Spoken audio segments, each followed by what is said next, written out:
Hi everyone, welcome to Shiv Shakti channel. Please subscribe my channel, like my videos, please support my channel. ఈ రీడింగ్లో మీ person current feelings and action angel guidance ఏంటో చూద్దామండి. Current feelings, action, angel guidance ఏంటో చూద్దాం. First మీ person current feelings ఏంటో చూద్దాం, తర్వాత యాక్షన్ చూద్దాం, నెక్స్ట్ ఏంజల్ గైడెన్స్ ఏంటో చూద్దాం. ఓకే ఈ రీడింగ్స్ పెళ్ళైన వాళ్ళకి అండ్ లవర్స్కి అందరికీ వర్తిస్తాయి. మీరు ఎవరినైతే మనసులో పెట్టుకుని చూస్తున్నారో ఈ రీడింగ్స్ వాళ్ళకి అందరికీ రిజనేట్ అవుతాయి, ఓకేనా. బట్ ఇవి జనరల్ రీడింగ్స్, ఎవరికి ఎంతవరకు రిజనేట్ అవుతుందో అంతవరకు తీసుకోండి, ఓకేనా. పర్సనల్ రీడింగ్ కోసం మీరు డిస్క్రిప్షన్లో నా నెంబర్ ఉంది, వాట్సాప్కి మెసేజ్ చేసి మీరు వివరాలు తెలుసుకోవచ్చు, ఓకేనా. మీ person current feelings 4 of Wands, 7 of Wands, 9 of Swords, Temperance, okay, 2 of Cups,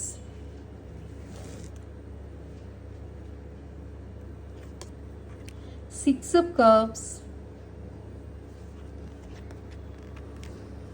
King of Pentacles, 3 of Cups, 5 of Wands, 5 of Pentacles, 5 of Wands, 5 of Pentacles, okay, 10 of Swords and 7 of Pentacles. So me person current feelings ఏంటి అంటే ఇక్కడ మీ person already ప్లానింగ్లోనే ఉన్నారండి. ఈ relation పరంగా ఏం action తీసుకోవాలి, ఎలాంటి నిర్ణయం తీసుకోవాలి, ఏం స్టెప్ తీసుకోవాలి అనే ఆలోచనలోనే ఉన్నారు. మీ పర్సన్ ఈ రిలేషన్ పరంగా మీ పరంగా ప్లాన్ చేస్తున్నారనమాట, ఓకేనా. సో ఇక్కడ మీ పర్సన్ కరెంట్ ఫీలింగ్స్లో ఏం ఆలోచిస్తున్నారంటే మీకు మ్యారేజ్ కమిట్మెంట్ ఇవ్వడానికి యాక్షన్ తీసుకోవాలనుకుంటున్నారు. ఎక్కడ మీ పర్సన్ ఎక్కడైతే స్టక్ ఫీల్ అవుతున్నారో ఆ సిచ్యువేషన్లో యాక్షన్ తీసుకోవాలనుకుంటున్నారు. మ్యారేజ్ కమిట్మెంట్ ఇవ్వాలి అంటే ఎక్కడ యాక్షన్ తీసుకుంటారు? ఫ్యామిలీ దగ్గరే కదా, ఓకేనా. సో మీ పర్సన్ ఫ్యామిలీ దగ్గర మీకు మ్యారేజ్ కమిట్మెంట్ ఇవ్వడానికి స్టాండ్ తీసుకోవాలనుకుంటున్నారు. ఎక్కడైతే మీ పర్సన్ ఫ్యామిలీలో స్టక్ ఫీల్ అవుతున్నారో, హ్యాంగ్డ్ మ్యాన్ పొజిషన్లో ఉన్నారో, ఫ్యామిలీ వల్ల మిమ్మల్ని రిజెక్ట్ చేసి వెళ్ళిపోయారో, సో అక్కడ మీ పర్సన్ మీకు మ్యారేజ్ కమిట్మెంట్ ఇవ్వడానికి స్టాండ్ తీసుకోవాలనుకుంటున్నారు. మ్యారేజ్ అయిన వాళ్ళకైతే తన మ్యారేజ్ బాండ్ని కాపాడుకోవటానికి స్టాండ్ తీసుకోవాలనుకుంటారు. వారు ఎక్కడైతే స్టక్ అయి ఉన్నారో వారు వాళ్ళ మ్యారేజ్ బాండింగ్ని కాపాడుకోవటానికి స్టాండ్ తీసుకోవాలనుకుంటున్నారు. అండ్ ఇక్కడ మీ పర్సన్ చూడండి ఎలా ఉన్నారు. 9 of Swords, సఫరింగ్ ఇన్ సైలెన్స్లో ఉన్నారండి. మీ పర్సన్ చాలా సఫర్ అవుతున్నారు, ఓకే. సఫరింగ్ ఇన్ సైలెన్స్లో ఉన్నారు, స్లీప్లెస్ నైట్స్లో ఉన్నారు, నిద్రలేని రాత్రులు గడుపుతున్నారు ఇక్కడ. అండ్ చాలా గిల్ట్ ఫీల్ అవుతున్నారు, ఎందుకంటే తన మాట మీద నిలబడలేదు కదా. తను మీకు మాట ఇచ్చారు, మీతో రిలేషన్లోకి వచ్చారు, రిలేషన్లో ఉన్నారు, కానీ మాట మీద నిలబడలేదు, మీకు మ్యారేజ్ కమిట్మెంట్ ఇవ్వలేదు, బ్యాక్ స్టెప్ వేశారు. సో దానికి చాలా గిల్ట్ ఫీల్ అవుతున్నారు అనమాట, చాలా రిగ్రెట్ ఫీల్ అవుతున్నారు తను. అండ్ చాలా ఎమోషనల్ అవుతున్నారు. ఎంత ఎమోషనల్ అవుతున్నారో, ఎంత బాధపడుతున్నారో అది మాత్రం ఎవ్వరికి బయటికి చూపించటలేదు. మీ పర్సన్ తన మనసులోనే తను ఇంత బాధపడుతున్నారు, ఎవరికి తెలియకుండా తను ఇంత బాధపడుతున్నారు అనమాట.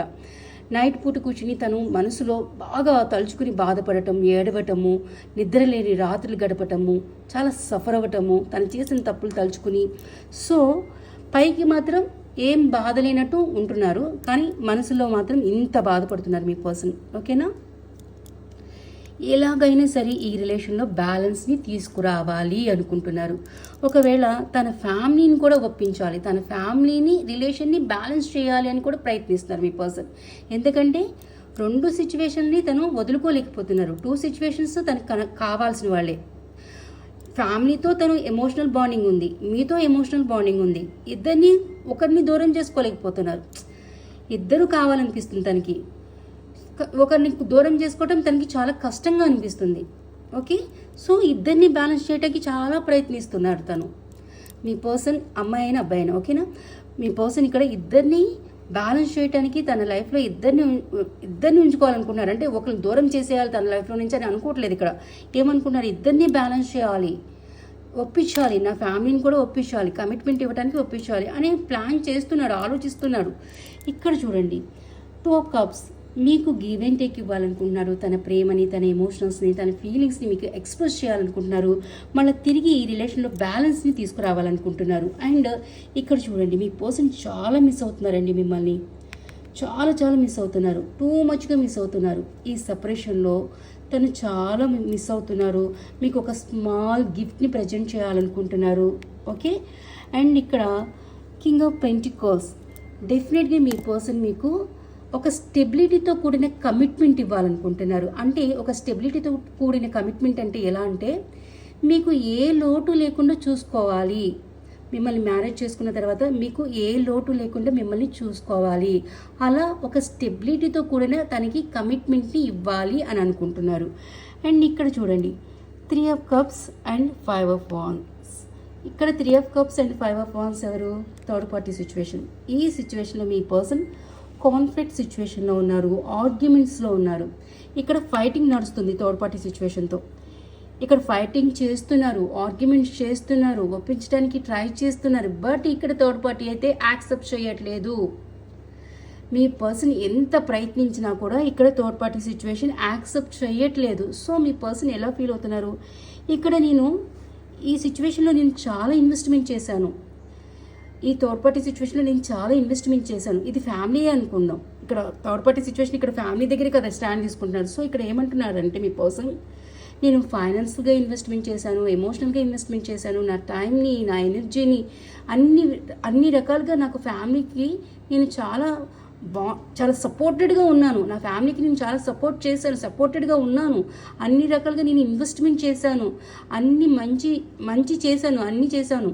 కానీ నా వాళ్ళకి నేను అక్కర్లేదు, నా సంతోషం అక్కర్లేదు, నా సుఖం అక్కర్లేదు. అప్పుడు నేను ఎందుకు ఉండాలి ఇక్కడ? మీ పర్సన్ ఆలోచనలు ఇవి, కరెంట్ ఫీలింగ్స్. సో ఇప్పుడు నేను ఇక్కడ ఎందుకు ఉండాలి?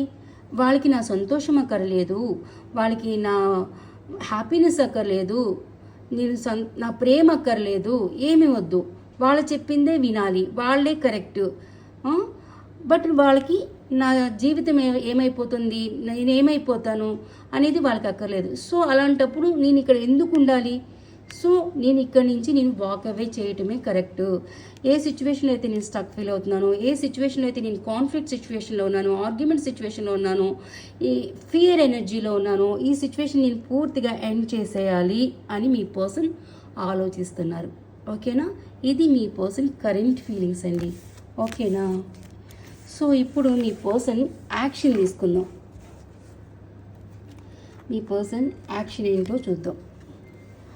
Trapped in fear. ఇదిగో చూసారా, మీ పర్సన్ ఎక్కడైతే ఉన్నారో అక్కడ పూర్తిగా స్టక్ అయిపోయారు. ఆ స్టక్ ఎనర్జీ నుంచి బయటికి రాలేకపోతున్నారు అనమాట. ఓకే, ఆ ఎనర్జీలో పూర్తిగా స్టక్ అయిపోయారనమాట. ఓకే.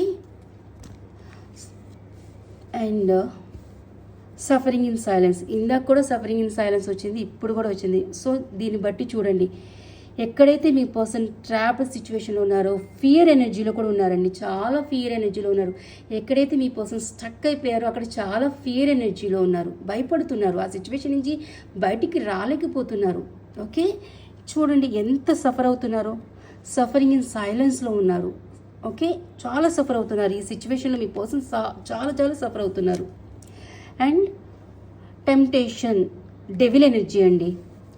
సో మీ పర్సన్ ఎక్కడ ట్రాప్ అయ్యారంటే డెవిల్ ఎనర్జీ దగ్గర ట్రాప్ అయ్యారు. అంటే ఈ డెవిల్ ఎనర్జీ దగ్గర మీ పర్సన్ స్టక్ అయ్యారు. అంటే ఇక్కడ 100% టాక్సిక్ ఫ్యామిలీ మెంబర్స్ అయి ఉండొచ్చు, టాక్సిక్ రిలేషన్షిప్స్ అయి ఉండొచ్చు. ఓకే, టాక్సిక్ ఎనర్జీ దగ్గర మీ పర్సన్ స్టక్ అయ్యారు. ఇదిగో చూడండి, destiny, wheel of fortune card ఇది. సో డెఫినెట్గా ఎక్కడైతే మీ పర్సన్ స్టక్ ఫీల్ అవుతున్నారో, ఫియర్ ఎనర్జీలో ఉన్నారో, సఫరింగ్ ఇన్ సైలెన్స్లో ఉన్నారో అక్కడ రిలీజ్ అవ్వాల్సింది ఆ సిచ్యువేషన్. అంటే ఇది కార్మిక్ రిలేషన్ అనమాట.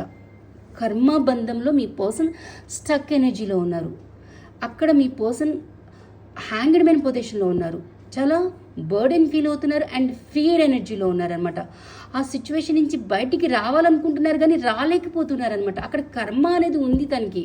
సో అక్కడ కర్మ అనేది ఎండ్ అయ్యే వరకు తను ఆ సిచ్యువేషన్ నుంచి బయటికి రాలేరు, ఎంత రావాలనుకున్నా కూడా. ఓకే, ఆ కర్మ తనని అక్కడ స్టక్ అయిపోయేటట్టు చేస్తుంది అనమాట.